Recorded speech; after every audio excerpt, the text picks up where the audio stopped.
ആപ്കി അദാലത്തിൽ film star നാനാ പടേക്കറിന്റെ മേലുള്ള കുറ്റാരോപണം. ഇദ്ദേഹം പൊളിറ്റിക്സിൽ തലയിടുന്നു എന്നുള്ളതാണ്. ഞാൻ കേട്ടത് എന്താണെന്ന് വെച്ചാൽ ബാലി സാഹബ് താക്കറെയോടൊപ്പം താങ്കൾക്ക് സൗഹൃദം ഉണ്ടായിരുന്നു. ശിവസേന താങ്കൾക്ക് ടിക്കറ്റ് ഓഫർ ചെയ്തിരുന്നു. സുഹൃത്തെന്ന് വെച്ചാൽ അദ്ദേഹം അച്ഛനെ പോലത്തെ ഒരാളാണ്. പക്ഷേ പോളിറ്റിക്സിനും എനിക്കും ഏതൊരു സംബന്ധവും ഇല്ല. ടിക്കറ്റ് തന്നില്ല കേട്ടോ. ഇല്ല, അദ്ദേഹം ഓഫർ ചെയ്തിരുന്നില്ല. താങ്കൾ അത് സ്വീകരിച്ചില്ലേ? ഇല്ല ഇല്ല ഇല്ല. പിന്നെ ന്യൂസ് പേപ്പറിൽ വന്ന മറ്റൊരു കാര്യം എന്താണെന്ന് വെച്ചാൽ താങ്കൾ രാജ് താക്കറയോടും ഉദ്ധവ് താക്കറയോടും ഒന്നിച്ച് ജോലി ചെയ്യണമെന്ന് പറഞ്ഞെന്ന് കേട്ടു. അതെ, ഞാൻ പറഞ്ഞതാണ്, നിങ്ങൾ തനിച്ച് ചെയ്യല്ലേ, ഒരുമിച്ച് ചെയ്യുവാണെങ്കിൽ ഞങ്ങൾക്ക് വളരെ നല്ലതാണ്. ഇങ്ങനെ വല്ലതും പറഞ്ഞിരുന്നോ? ജ്യേഷ്ഠനോടൊപ്പം പോയി ജോലി ചെയ്യുക, പ്രവർത്തിക്കുക, അല്ലെങ്കിൽ ഞാൻ ഇല്ല അങ്ങനെയൊന്നുമല്ല. അതൊക്കെ സിനിമയ്ക്ക് വേണ്ടിയാ. പിന്നെ അണ്ണാ ഹസാരെ തിഹാർ ജയിലിലുള്ള സമയത്ത് താങ്കൾ അദ്ദേഹത്തെ കാണാൻ പോയി. അതെ, ഞാൻ തീർച്ചയായിട്ടും പോയതാ. അണ്ണാ ഹസാരയുടെ പ്രക്ഷോഭത്തിൽ താങ്കൾ പങ്കെടുത്തിരുന്നു? ഉറപ്പായിട്ടില്ല. പിന്നെന്തിനാ കാണാൻ വേണ്ടി പോയത്? വെറുതെ കാണാൻ പോയതാണ്. നിങ്ങൾ ടെൻഷൻ ആവണ്ടെന്നാണ് ഞാൻ പറഞ്ഞത്. ഒന്നാമത്തെ വയ്യല്ലോ നിങ്ങൾക്കാണെങ്കിൽ. അതെ, ആ സമയത്ത് അദ്ദേഹത്തിന് ശരിക്കും വയ്യാണ്ടായിരുന്നിരുന്നത്. അപ്പോൾ ടെൻഷൻ ആവാണ്ടിരുന്നാൽ കുറച്ചുകൂടെ നല്ലതാണെന്നാണ് ഞാൻ പറഞ്ഞത്. അവരെ പോലത്തെ ആൾക്കാർ ഒരുപാട് വേണം. ഒരുപാട് ചോദ്യങ്ങൾ വരും ഈ സൊസൈറ്റിക്ക്. അവരെ പോലത്തെ ആൾക്കാർ വേണം. ഒരുപക്ഷെ അവരെ പോലത്തെ ആൾക്കാർക്ക് എന്തെങ്കിലും പറ്റിയാൽ അത് നമുക്ക് നല്ലതിനല്ല. അതുകൊണ്ടാണ് ഞാൻ അങ്ങനെ പറഞ്ഞത്. അതുകൊണ്ടാണോ ജനങ്ങൾ ഇങ്ങനെ കരുതുന്നത്? അതായത് നാനാ പാടേക്കർ തീർച്ചയായിട്ടും രാഷ്ട്രീയത്തിൽ വരുമെന്ന്. ശരത് പവാർ അദ്ദേഹത്തിന് എന്നെ വളരെ നന്നായിട്ടറിയാം. സോണിയ അവരുടെ അടുത്ത് പോലും എനിക്ക് നല്ല ഒരു സുഹൃത്ത് ബന്ധമുണ്ട്. നിങ്ങൾ ആരുടെ പേര് പറഞ്ഞാലും ശരി, അവരുടെ എല്ലാവരുടെ ഒപ്പം എൻ്റെ അടുത്തൊരു നല്ലൊരു സുഹൃത്ത് ബന്ധം തന്നെയുണ്ട്. കാരണം എന്താണെന്ന് വെച്ചാൽ ഞാൻ ആരുടെ അടുത്തും പോയി എനിക്കൊരു സഹായം പോലും ചോദിച്ചിട്ടില്ല. നമ്മൾ എന്നേലും പോയി എന്തെങ്കിലും ചോദിച്ചു കഴിഞ്ഞാൽ നമ്മുടെ ആ ബന്ധം അങ്ങോട്ട് അവസാനിച്ചേക്ക് വന്ന്. സർ, താങ്കൾ പറഞ്ഞു ഹിന്ദു മുസ്ലിം തമ്മിൽ യാതൊരു വ്യത്യാസവും ഉണ്ടാവാൻ പാടില്ല എന്ന്. നോർത്ത് ഇന്ത്യൻ ചെക്കന്മാരെ മഹാരാഷ്ട്രയിൽ അടിക്കുകയും ഉപദ്രവിക്കുകയും ചെയ്തു. താങ്കൾ അതിനെക്കുറിച്ച് എന്തുകൊണ്ട് സംസാരിച്ചില്ല? താങ്കൾ എപ്പോഴും മഹാരാഷ്ട്ര ചെക്കന്മാരുടെ ഭാഗത്താണുള്ളത്. എപ്പോഴും അതിനുവേണ്ടി സംസാരിച്ചിട്ടുണ്ട്. ഇനി ഞാൻ ഒരുപാട് പറയണമെങ്കിൽ ഞാൻ അങ്ങനെ തനിച്ച് സെൽഫിഷ് ആയിട്ട് നോക്കത്തില്ല.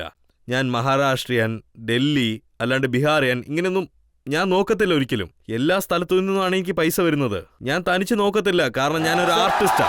സർ, താങ്കൾ പറഞ്ഞിട്ടുണ്ട് ന്യൂസ് പേപ്പർ വായിക്കില്ലെന്ന് താങ്കൾ പറഞ്ഞിട്ടുണ്ട്. ഞാൻ താങ്കൾ ന്യൂസ് പേപ്പർ പഠിക്കില്ലെന്ന് ഒരു പ്രാവശ്യം. ആദ്യം താങ്കൾ ഇദ്ദേഹം പറയുന്നത് എന്താണെന്ന് കേൾക്കൂ. ഞാനൊന്നും ഇതൊരിക്കലും സമ്മതിക്കത്തൊന്നുമില്ല. എനിക്ക് എവിടെയൊക്കെ പോയി ഭക്ഷണം ഉണ്ടാക്കാനുള്ള റൈറ്റ്സ് ഇവിടെ ഉണ്ടോ അതുപോലെ എല്ലാവർക്കും ഉണ്ട്. എനിക്ക് ബീഹാറിൽ നിന്നും വരുന്നുണ്ടല്ലോ പൈസ. ഒരു കാര്യം എന്താന്ന് വെച്ചാൽ ഞാൻ എവിടെ പോയാലും അവിടെയുള്ള റൂൾസ് ആൻഡ് റെഗുലേഷൻ ഞാൻ ഫോളോ ചെയ്യും.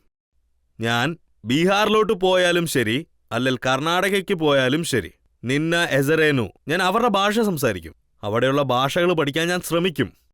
ഞാൻ പഞ്ചാബിലോട്ട് പോയാൽ ഞാൻ പഞ്ചാബിയായിട്ടേ സംസാരിക്കത്തുള്ളൂ അവിടെ. എനിക്കെന്താ തോന്നുന്നതെന്ന് വെച്ചാൽ നമ്മൾ എവിടെയൊക്കെ പോയാലും ഇത് നമുക്കുള്ളിൽ ഒരു കട്ടായമുള്ളൊരു കാര്യമല്ല. പക്ഷെ അവിടുത്തെ ഭാഷ പഠിച്ചെടുക്കുവാണെങ്കിൽ അവിടെ പോയി കമ്മ്യൂണിക്കേറ്റ് ചെയ്യാൻ എളുപ്പമാണ്. വളരെ എളുപ്പമായിരിക്കും അത്. എനിക്കറിയാം നമ്മുടെ രജിത് സാറ് മറാഠി അല്ലെന്ന്. കുറച്ചെങ്കിലും അദ്ദേഹം നാനാ മറാഠിയിൽ നിങ്ങളുടെ ശരീരം നല്ലതാണോന്നും നിങ്ങൾക്ക് ഓക്കെ ആണോ, ബോഡി എല്ലാം കണ്ടീഷൻ എല്ലാം നല്ലതല്ലേ എന്നും ചോദിക്കും. അത് കേൾക്കുമ്പോൾ സന്തോഷമാണ്. ഇദ്ദേഹത്തിൻ്റെ ഭാഷയിൽ എൻ്റെ അടുത്ത് കമ്മ്യൂണിക്കേറ്റ് ചെയ്യാൻ നോക്കി. സോണിയാജി ഹിന്ദിയിലാണ് സംസാരിക്കുന്നത്. നിങ്ങളെന്താ വിചാരിക്കുന്നത് സോണിയാജി നല്ലപോലെ ഹിന്ദി സംസാരിക്കുന്ന ഒരാളെന്നാണോ? പക്ഷേ എപ്പോൾ അവര് ഹിന്ദിയിൽ സംസാരിക്കുന്നോ അപ്പോൾ എനിക്ക് വളരെ സന്തോഷമാണ്. അവർ നമ്മുടെ നാട്ടിലെ ഭാഷ നമ്മുടെ അടുത്ത് കമ്മ്യൂണിക്കേറ്റ് ചെയ്യുമ്പോൾ വളരെ സന്തോഷം. ഇതിൽ നിങ്ങൾക്ക് എന്തെങ്കിലും പ്രശ്നമുണ്ടോ? സർ, എനിക്ക് ഈ കാര്യം അറിഞ്ഞത് ബീഹാറീസ് ചെക്കന്മാരുടെ അടുത്തുനിന്നായിരുന്നു. നാനാ പട്ടേക്കർ ബീഹാറീസിനെതിരായി സ്റ്റേറ്റ്മെന്റ് നൽകിയെന്ന്. ഇല്ല ഒരിക്കലും. സർ, താങ്കൾ ഒരു കാര്യം, ബീഹാർ നിങ്ങളുടെ മാത്രമല്ല എന്റെയും കൂടെയാണത്. സോ ബീഹാർ നിങ്ങൾ ഒരാൾക്ക് മാത്രം സ്വന്തമുള്ളതല്ല. താങ്കളുടെ വായ കൊണ്ട് പറയാൻ ഞാൻ ആഗ്രഹിച്ചതാണ്. Thank you sir. സോഷ്യൽ ഇഷ്യൂസിലെ എന്തൊക്കെ മൂവീസ് വരുന്നുണ്ടോ ആ മൂവിയുടെ ഓപ്പണിംഗ് നല്ലതായിരിക്കില്ല. എന്താണെന്ന് വെച്ചാൽ റൊമാൻസ് മൂവിക്ക് കൊടുക്കുന്ന റെസ്പോൺസ് അതിന് കൊടുക്കാറില്ല. ഇതിന്റെ റീസൺ എന്താന്ന് പറയണമെങ്കിൽ ആ കാര്യത്തിനൊക്കെ നമ്മളല്ലേ റെസ്പോൺസിബിലിറ്റി എടുക്കണ്ടേ? നമ്മളാണ് റെസ്പോൺസിബിലിറ്റി എടുക്കേണ്ടത്. കാര്യം പറയണമെങ്കിൽ ഇവിടെ സോഷ്യൽ ഫിലിംസ് ഒരിക്കലും വിജയിക്കത്തില്ല. പിന്നെ കമേഴ്ഷ്യൽ ഫിലിംസ് ഇവിടെ വളരെ നന്നായിട്ട് തന്നെ വർക്ക്ഔട്ട് ആവും. പാട്ടും കൂത്തും ഒക്കെ ഉണ്ടാവും. അപ്പൊ ഇതിന് നമ്മളതല്ലേ റെസ്പോൺസിബിലിറ്റി എടുക്കേണ്ടത്? അതെ, നമ്മളാണ് സർ. നമുക്കാണ് റെസ്പോൺസിബിലിറ്റി. സോ ഈ ചോദ്യം ഞാൻ നിങ്ങളുടെ അടുത്ത് ചോദിക്കാം, പക്ഷെ നിങ്ങൾ എന്റെ അടുത്തോട്ട് ചോദിക്കാൻ പാടില്ല കേട്ടോ. ചില സമയങ്ങളിൽ താങ്കൾ താങ്കളുടെ സിനിമകൾ മുഖേന, കവിതകൾ മുഖേന പൊളിറ്റിക്കൽ മെസ്സേജ് കൊടുക്കാൻ ട്രൈ ചെയ്യാറുണ്ട്. അതായത് ഒരു സിനിമയിൽ താങ്കൾ പറഞ്ഞിരുന്നു, സർക്കാരിന്റെ പക്കലുള്ള ഫയൽസ് ഒക്കെ ചവറ് പോലെ കിടക്കും, അത് വെള്ളം വരുമ്പോൾ അടിച്ചു പോകുന്നു. അമൂൽ പാലേക്കർ ഒരു സിനിമ എടുത്തായിരുന്നു, തോടാസ റൊമാലി ഹോജായെ. സോ അതിൽ വെള്ളം, ഒരാൾ പറയും വെള്ളത്തിന് ഭയങ്കര ക്ഷാമമാണ് ഇവിടെ നിന്ന്, അയാൾ പറയും 5000 രൂപ കൊണ്ടുപോകാൻ ഞാൻ മഴ എടുത്തുകൊണ്ട് വരാമെന്ന്. സിംബോളിക്. അപ്പോൾ ഒരു കൊച്ചു പയ്യൻ ചോദിക്കും ശരിക്കുള്ള മഴയാണോ എന്ന്. അപ്പോൾ അദ്ദേഹം പറയും അതേ മോനെ ശരിക്കുള്ള മഴയാണതെന്ന്. वही बारिश जो आसमान से आती है, बूंदों में गाती है, पहाड़ों से फिसलती है, नदियों में चलती है, नहरों में मचलती है, कुएं पोखर से मिलती है, खपरेलों पर गिरती है, गलियों में फिरती है, मोड़ पर संभलती है, फिर आगे निकलती है. वही बारिश. ये बारिश अक्सर गीली होती है, इसे पानी भी कहते हैं. उर्दू में आप, मराठी में पानी, तमिल में तन्नी, कन्नड़ में नीर और बांग्ला में इसे जौल कहते हैं. संस्कृत में जिसे वारी, नीर, जीवन, पय, अमृत, उद, अम्बू भी कहते हैं. ग्रीक में इसे एक्वाप्यूरा, अंग्रेजी में वाटर, फ्रेंच में और केमिस्ट्री में H2O कहते हैं. ये पानी जब आंख से ढलता है तो आंसू कहलाता है, लेकिन चेहरे पे चढ़ जाए तो रुबाब बन जाता है.